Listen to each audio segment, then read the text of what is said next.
Joining us now to continue the conversation, we're bringing in former CIA Covert Operations Officer Mike Baker and former U.S. Deputy Military Representative to NATO General Blaine Holt. Great to have both of you with us.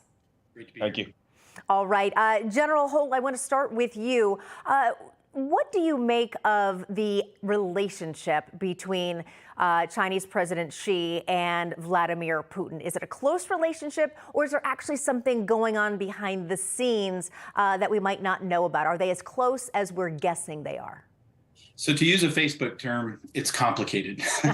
The trouble is no Russian-China marriage ever survived. They've all gone to divorce court, and this one will head that way too eventually. But right now, both these guys, Xi and Putin, they need each other. Putin has got to go find material and monetary support for his war. Xi Jinping has got a just destroyed, wrecked economy, and he's trying to get reconfirmed next month. He's got to get cheap Russian oil and pipeline deals. So they need each other, but they also have strategic designs, and I'm sure Mike will have more to say about that. Yeah, all right. Mike, your take on the Xi-Putin relationship. Yeah, the general's absolutely right. Look, it's got a long track record of, in and out here. They occasionally are best friends and then they're not. And it's entirely dependent on Xi's self-interest and China's self-interest.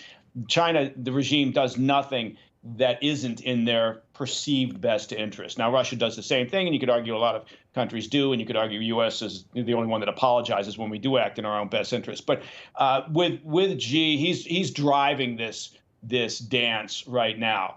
Putin needs Xi more than Xi needs Putin, I would argue, at this stage. But we shouldn't read too much into this. This is all about self-interest. Right now, it's in both their interests to team up. It's in both their interests to view this as a way to kick the U.S. in the backside.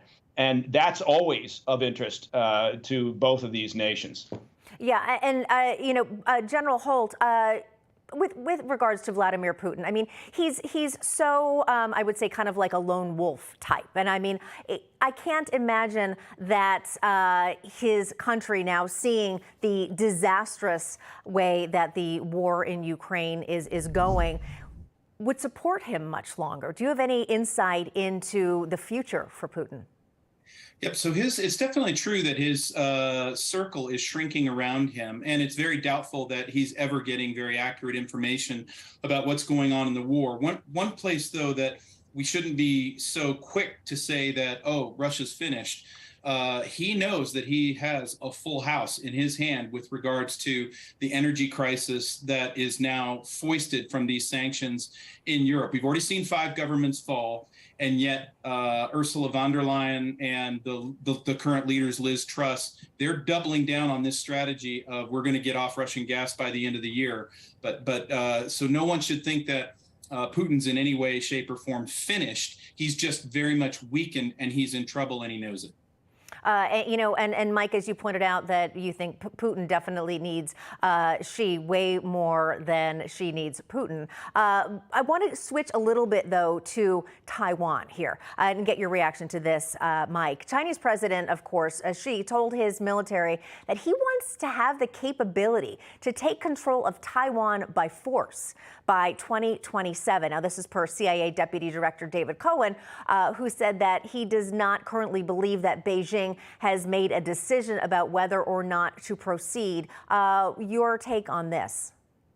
Yeah, I think they've definitely accelerated their timeline. I agree with the assessment that they haven't picked a date on the calendar, but that's just a logistical issue. I think that what they're seeing in the world and the way that they assess it, meaning the Chinese regime right now, I think they have definitely pushed up this concept of we want to bring Taiwan back into the fold. Look, the question that they ask themselves every time they look at this as a plan, as a scenario, is what will be the pushback? What's going to happen, particularly from the U.S. and our allies, if they do make a move on Taiwan. And so they have to look at real world scenarios. And, it's not a theoretical exercise. They look at what's happened in Ukraine, and they looked at, its sanctions. We've said the red line is boots on the ground. Now, the Chinese regime sits and they stare at each other across their conference table and they say, do we think there would be any difference if we move on Taiwan? Meaning, do we think that the president, whether it's Biden or the next administration, would say, OK, we are putting boots on the ground to defend Taiwan? And that's, at the end of the day, I don't want to oversimplify this, but that is the base calculation that they make. Yeah, so it sounds like they're kind of hedging a little bit, trying to say, will they or won't they, they being the United States. General Holt, before we go, I would love to get your thoughts on China invading Taiwan with force. Will it happen? Won't it happen? I just think they get hurt too badly, and they're not going to do that right now. Certainly on this side of October 16th, which is the 20th Congress that's supposed to confirm Xi, they're not going to do anything.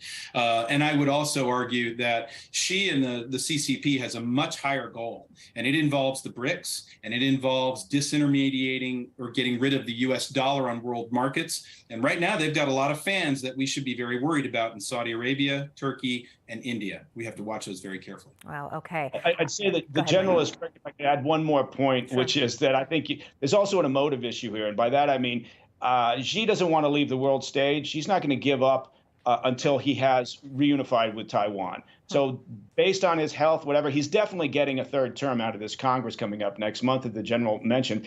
But that is a calculation that we have to play into as well. He is not leaving the world stage, would be my assessment, without bringing Taiwan back into the fold. All right.